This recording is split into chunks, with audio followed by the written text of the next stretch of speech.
When a child goes missing, especially watching a family genuinely struggle in missing, fearing for, and needing their child, it's a normal human reaction. This is about Michael Joseph Vaughan, and I want it to be known this comes from a place of caring and compassion. I pass zero judgment on Brandy Neal and Tyler Vaughan. I can't even begin to imagine the pain they're experiencing at this time and every single moment of every single day for the past year and few months. I'm sure every second feels like 24 hours, and every sunrise and sunset is harder and harder. I'm adding a link in the description for Michael Joseph Vaughan's picture. I cannot share my screen, or I would have nothing but his beautiful face and bright blue eyes up. Michael Joseph Vaughan was 5 years old at the time of his disappearance. He went missing from Fruitland, Idaho, which is where his family lives. He was last seen July 27th, 2022, just weeks after his 5th birthday. At the time of his disappearance, Michael was 3 foot 7 inches and 50 pounds. He has blonde hair and blue eyes. He was last seen wearing a light blue Minecraft shirt and black boxer briefs with lime green stitching and size 11 flip-flops. He was last seen around Southwest 9th Street in Fruitland, Idaho. He is listed as endangered missing. He answers to the nickname Monkey. Ebola was issued for a 2016-2020 to 2020 white Honda Pilot seen in Fruitland July 27th of 2021 at 6:47 p.m. The reward for Michael jumped over $50,000 for information leading to Michael Vaughan's safe return. At one point, Brandy urged people to share his name and face and share his story. Brandy, along with her family and the neighborhood in Fruitland, have been searching for Michael since July 27th and haven't quit. Brandy was at work July 27th while Michael's father, Tyler, was home with the kids. Brandy said Tyler left the room Michael was in for only a brief moment, and when he returned, Michael was gone. Tyler allegedly screamed for him with fear in his voice, according to Brandy. She was on the phone with him, and she says she just froze, and her coworker was standing there and was like, "Go." Then she ran and grabbed her purse and got home as quickly as she could. When she arrived, she saw police and neighbors in the streets and in the fields near her home, all searching for Michael. Brandy says it's a blur because it was all so much. I can only imagine. Brandy says there were people still searching the fields at 4 a.m. that first night.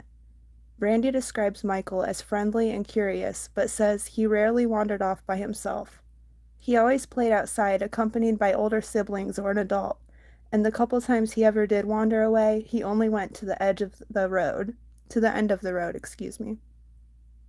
Brandy says she doesn't feel like Michael just wandered off. She doesn't feel that in her heart. She at one point did say she believes Michael was abducted. Brandy says somebody has to know something, somebody has to have seen something, and we just keep trying to push forward.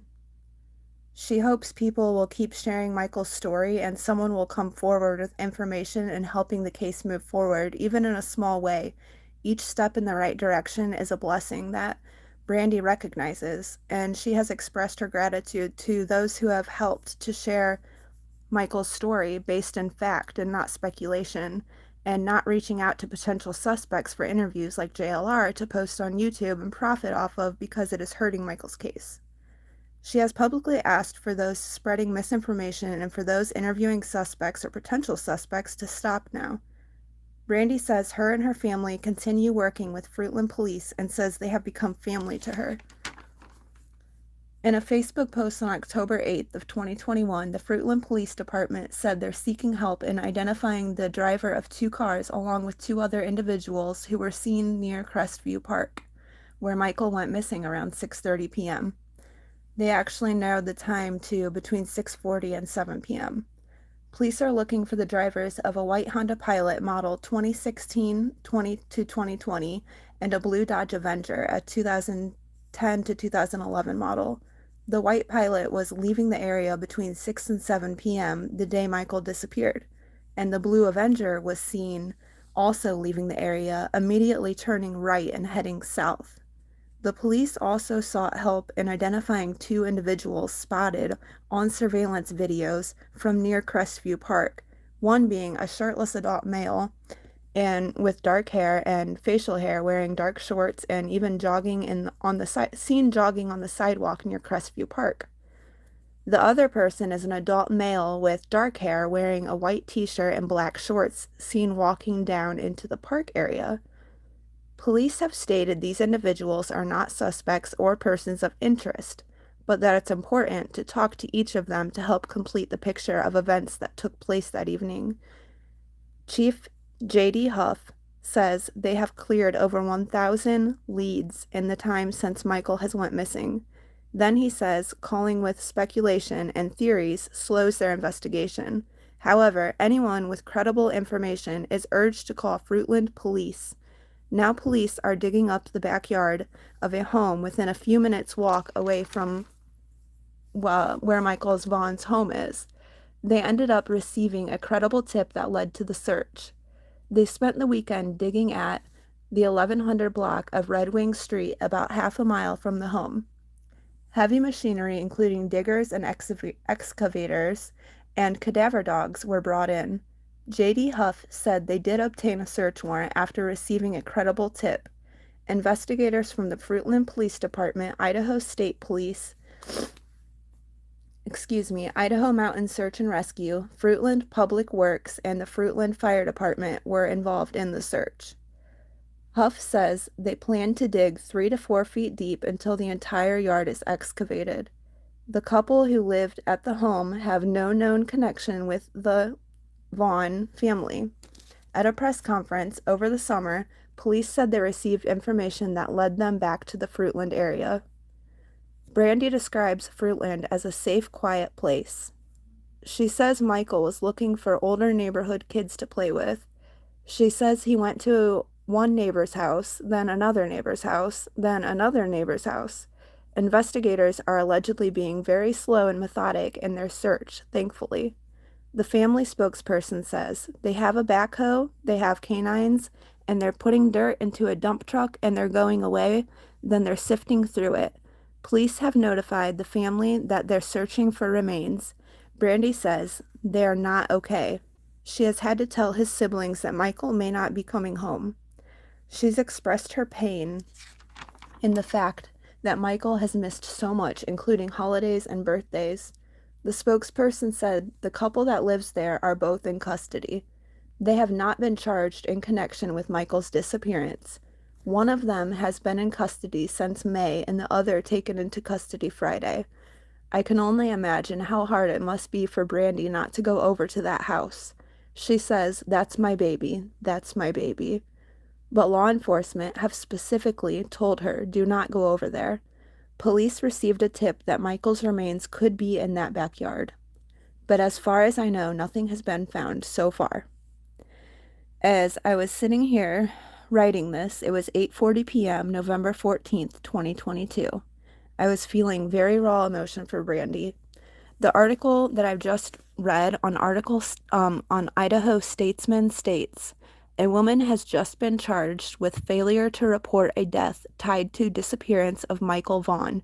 Sarah Wandra, 35, of Fruitland, was arrested Friday after police served a search warrant at the Red Wing Street residence she shares with her husband, Stacy Wandra, according to a probable cause affidavit, which was sealed.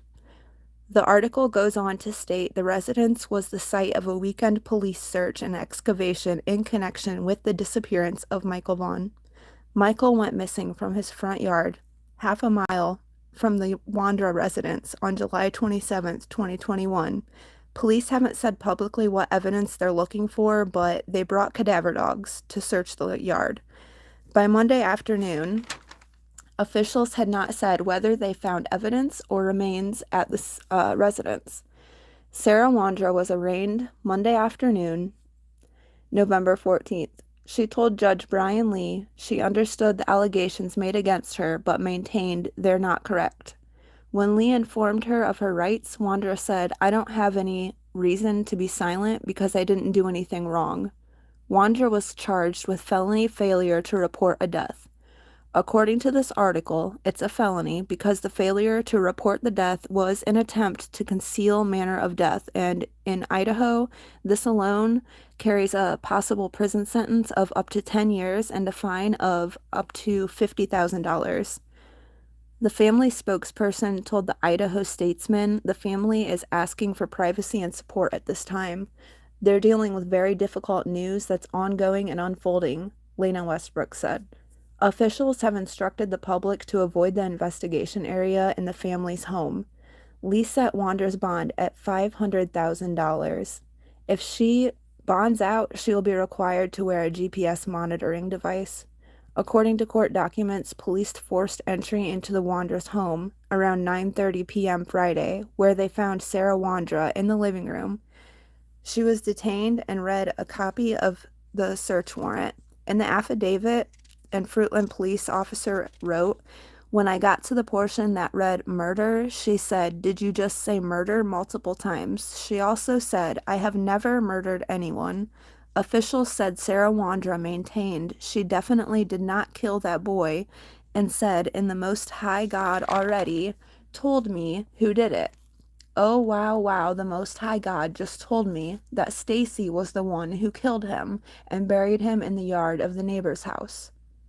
I'm hearing the neighbors are RSOs, so I don't know. I could be wrong about that.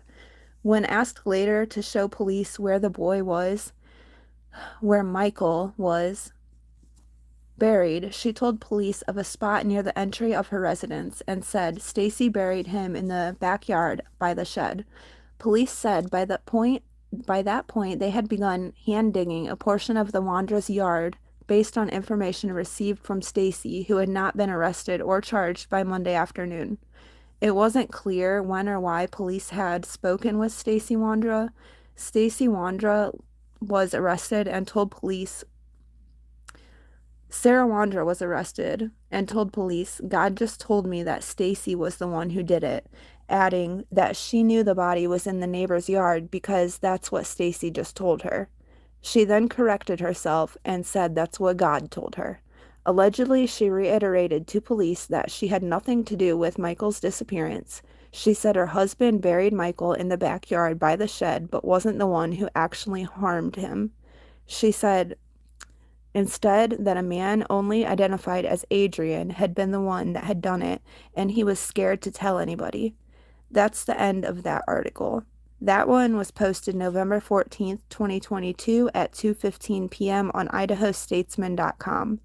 I've heard the tip came from inside the house. Allegedly, the house was the house of the Wandras. So in my opinion, the husband, Stacy, is talking. I don't know. But in my opinion, somebody is talking because it came from inside the home and telling what happened for whatever reason. He could have been questioned because of a tip they got or information they got out of Stacy, and that led the police to question Sarah. I don't know. I don't know what all it means exactly, but if it means Monkey will be found in that backyard, and that's another sick, senseless crime or an accident cover-up, but it's a tragedy for Michael's parents and siblings and for Michael, and I'm sure the rest of his family. Something that I find very strange is Sarah Wandra had Michael's missing poster hanging in her house on her fridge in her TikToks. Police do not believe Sarah is the only one with knowledge of Michael Vaughan's disappearance. Investigators determined Sarah Wandra may have had knowledge of Michael's death since 2021 and failed to report it. Police are seeking out all those possibly connected. Stacy Wandra has been locked up allegedly since May. Earlier in the year, prosecutors dismissed a bunch of felony charges against Sarah in connection with an unrelated firearms case in which her husband also is involved. Sarah Wandra is due back in court for a status hearing on November 21st. A preliminary hearing was scheduled for the following day. Police and canine searched hundreds of acres in the area with no success before zeroing in on the Wandra's home. Again, as I've said, Wandra faces a charge of failure to notify authorities of a death. but the probable cause affidavit has been sealed to protect additional leads, and law enforcement have hinted more arrests are likely. In an effort to help find Michael Vaughan, back in August, the Fruitland Police Department and the Idaho Missing Persons Clearinghouse teamed up with the Washington State Homeward Bound Project. The Homeward Bound Project uses semi-trailers that travel across North America in hopes of finding leads to help locate missing children. Just one day after Michael was reported missing, the LE asked for the public's help. They asked for evidence to search everything on their properties, including trailers, cars, sheds, and even crawl spaces. Anywhere a 5-year-old could fit. Canine units, Idaho Mountain Search and Rescue Teams, and even the Army National Guard helicopters were deployed in the effort to find Michael. On the ground, water levels were reduced in area canals to help authorities search, and the public was asked continuously to search their properties. It spoke volumes of the area and how quickly they jumped to action searching for Michael. The search for Michael Joseph Vaughan went nationwide. Over 13 different law enforcement agencies were activated that I know of. The search went national just a week after being reported missing. A month after being missing, a $10,000 reward was announced. That leads to the safe return of Michael.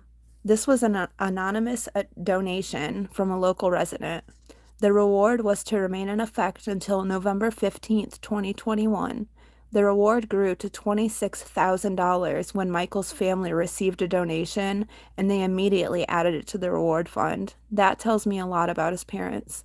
I pray Michael Joseph Vaughan is found and gets a proper resting place. I pray his family finds peace and happiness again in life one day. I hope the community wraps their arms around the Vaughan and Neal families and donates enough meals to at least get them through the winter season. I hope the family receive many financial blessings so they can stay home as much as possible in this desperate and dark time. And I'm still getting used to doing this live, so I hope that ran well. I really am just thinking about Michael a lot today. I couldn't even sleep last night. I can't even imagine how Brandy feels. And I'll post a link in the description for his picture, and if my phone wasn't out of memory, I would have made this into a video and had his picture up the whole time with his beautiful little blue eyes. I pray for you, Brandy and Tyler, and for your children and for your families. And I hope everybody has a blessed day. Bye.